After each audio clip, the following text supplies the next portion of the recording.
Hi, I'm Sarah and I'm one of the tutors here at Wolsey Hall. So this is a video about apostrophes, and there's different ways that you use them in your writing.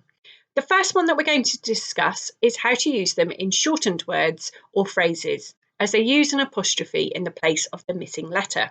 So here are some common ones. You have becomes you've, who is whose, cannot and can't. So you can see use that apostrophe in the place where you miss out the letter. You can also use an apostrophe to show ownership. These examples shows that something belongs to someone.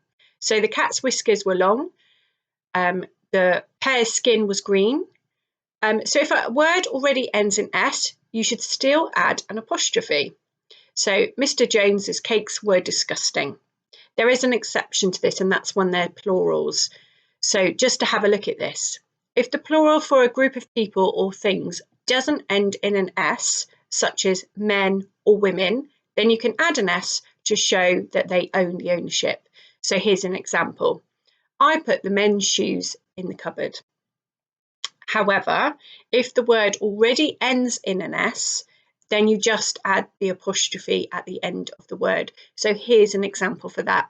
I only saw the fox's tails as they ran past me. So I hope this has helped briefly explain the different ways that you use them, and remember to try to use a range of punctuation in your writing.